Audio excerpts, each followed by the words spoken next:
I'd been really strong all day, and it just was really hard to get back home and to see everything in the room and to walk by everything baby and just know that she's not there.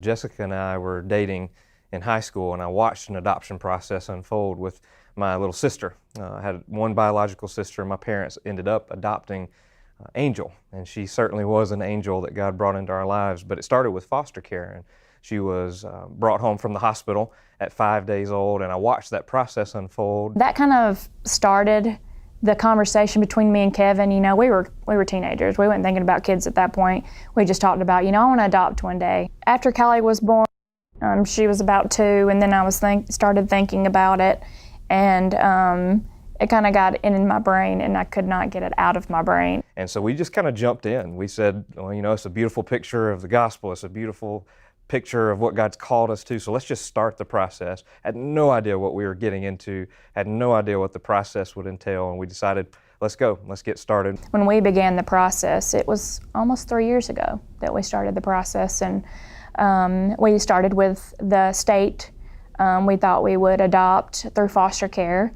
We started there. It took a year for our home study to get cleared. We met a lot of kids, and there were so many different kids I can name, in my mind that I imagined in my family, and I could imagine bringing them home. We read their files, and we watched the videos that talked about them, and we talked about so many of them and how they would fit into our life, and doors closed, doors closed, doors closed. It was just always a closed door, and when we finally did get cleared, Black Hawk called. We paused.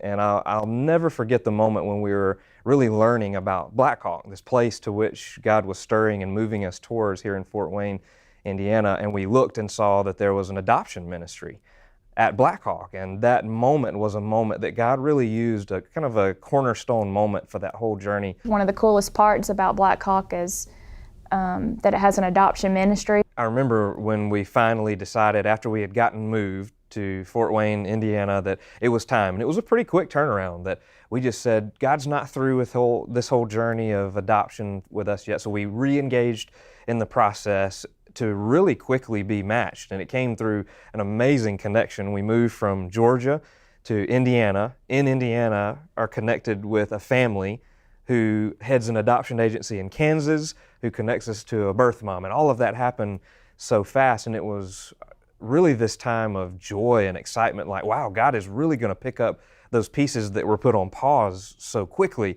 and move us forward into what's next. And that's when we started getting connected to birth moms. And so the first birth mom that we got connected to, it fell through. That was really hard. I felt really disappointed. I really just felt like, here we go again, because I had really gotten excited so many times.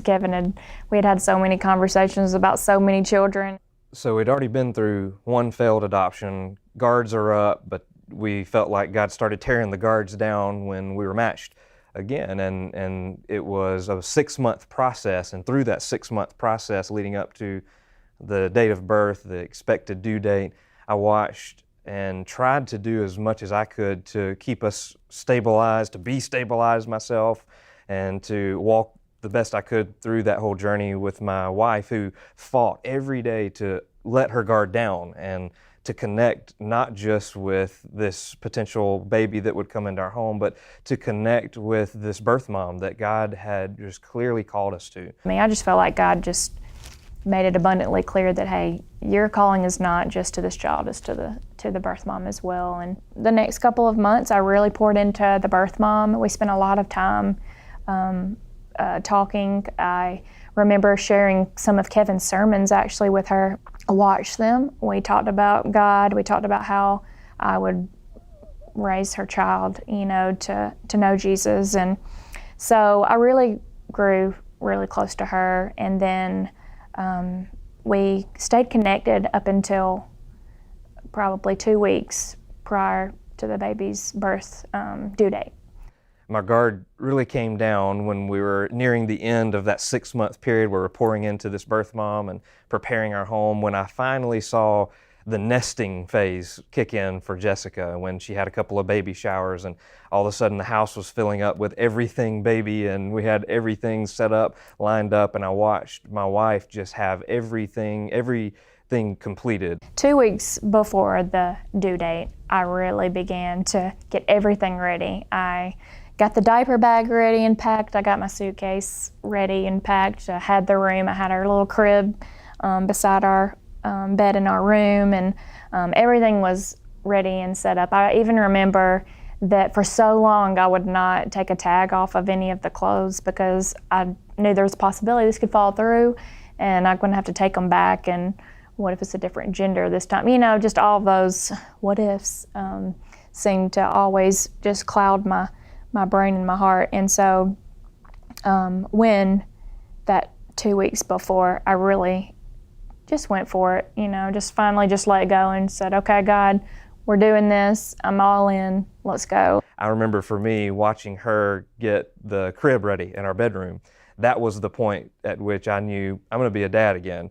And she's ready, we're ready, our family's ready, and the joy, the excitement, the nerves, the still in the back of our mind, a little bit of the fear, a little bit of the anxiety of wondering, you know, what could go wrong was there. But overall, we were just ready to take that next step. 2 weeks before the due date, the birth mom stopped communicating with me.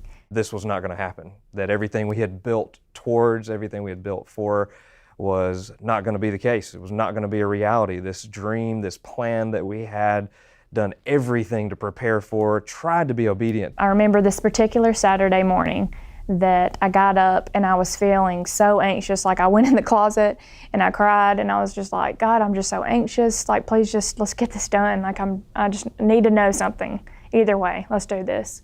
And so I got up and I read a devotional that I'd been reading. Time may be putting your faith to the test, but don't focus on what hasn't happened.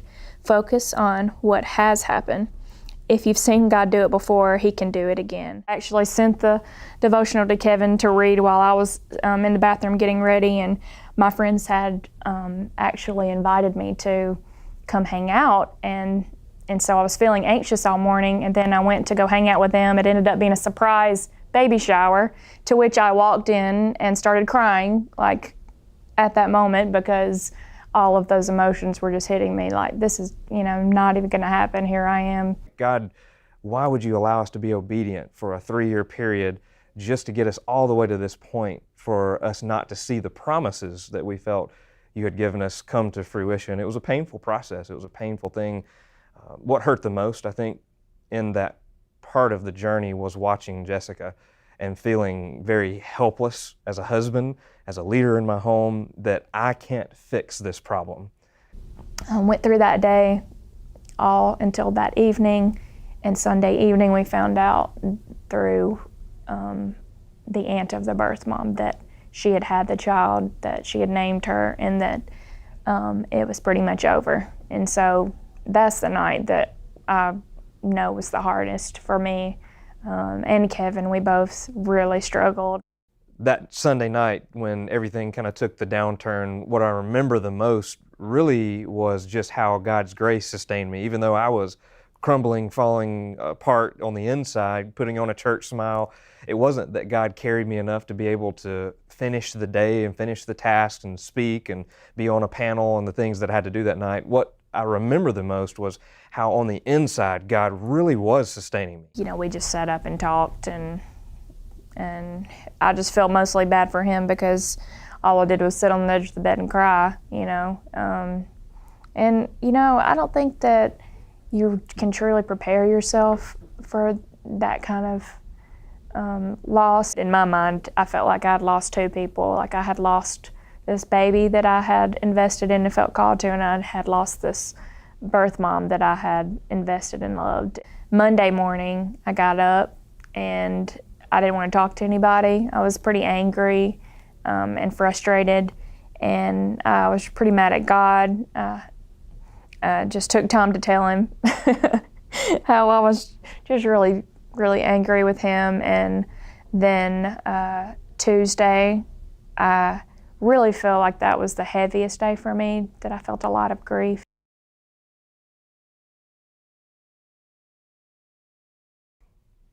And so just 2 days removed from the big downturn that just really started a grieving process. It was Tuesday night, and I remember us sitting up that night and wondering what would be next. I remember this lady pushing us towards just seeking God that night, and I remember just asking the question, what would it look like for us to get some closure in this whole thing, with getting to a place of forgiveness and trust again so we could move forward. And I remember Jessica just saying, I'm ready to just forgive. And I remember you pushing me towards that, because if anything, I was the reluctant party in the whole situation. And I was so proud of you. I was so proud of how you, that night, through all of your pain and through all of those tears, that you pushed us towards taking a step of trust in God and forgiveness for all the pain and the hurt in the midst of the grief. I knew what was right. I knew what to do to be obedient, but you were there, and you really pushed us towards that night. And it was not ironic that it was that night we got to the place where we'd written out some steps of what it was going to look like for us to get to a place of closure and of forgiveness and grace and trust again. And we had taken those steps, written some of those things down. And not ironic is the fact that it was the next day, after that night of finally getting to that spot, it was the next day that little Kaya was born. And it was that night that we got the phone call that there was a little 4-pound, 1-ounce baby girl that needed a family. And I think it's not ironic that God had gotten us to a place of trust and forgiveness and hope again. And the next day is when she was born. We ended up driving to Illinois, meeting this sweet little baby girl in the hospital, middle of the day on Friday. I just thought, I'm going to burst into tears. This has been such a crazy emotional roller coaster. I'm not going to be able to hold it together. But then when you walk into a room and the birth mother is there as well, and we waited for her to be able to come and to introduce us to baby Kaya. And when she brought her in, you know, it was just a flood of emotions. Like, my heart was hurting for her. My heart was thinking about this little baby that I was just praying we were going to get to take care of, but still worried and guarded that this could still not happen. So as we looked in and saw her, we knew that there were some very potential and medically inevitable, is what we were even told, medical complications that she would face. She was born 6 weeks early, and we were asked, are you prepared to walk into that? Of course we said yes. There were so many blanks to fill in, even with the adoption process, medically, and all of those things. But then we watched God completely remove from the equation all of the potential obstacles, the medical complications. They just didn't happen, and God just had his hand on this little baby girl. I love it too that she was 6 weeks early, but we felt like it was 3 days late, but she was right on time for God. Like, God had it all on time. He didn't make us wait 6 more weeks for her. She was our little baby, and we didn't know the whole time that it was really her. I remember the first time that I got to hold her and just looking into her eyes, you know, I thought within probably 10 minutes, I just wanted her to be mine.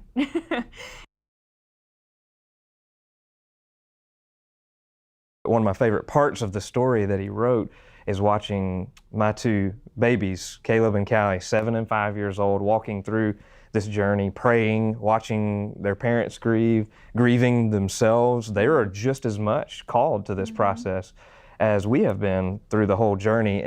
I remember Kevin telling me that he had talked with Caleb. He had sat up one night and prayed with him, and that Caleb said, are we going to get the little baby? And Kevin said, you know, I don't know, buddy. We just got to keep praying because God has the baby for us. And so they prayed. And Callie, I remember one night she said, when are you going to go pick up the baby? And, you know, I had tears come down my face. And I said, I don't know, baby. You know, I don't know. But we've been praying this long. It's going to happen. God's going to send us a little baby. We just got to keep praying. And so they prayed. And then to see them hold their sweet little baby sister for the first time is something I'll never forget, because God revealed his promises to them, and they got to see how truly faithful God is. God did it again.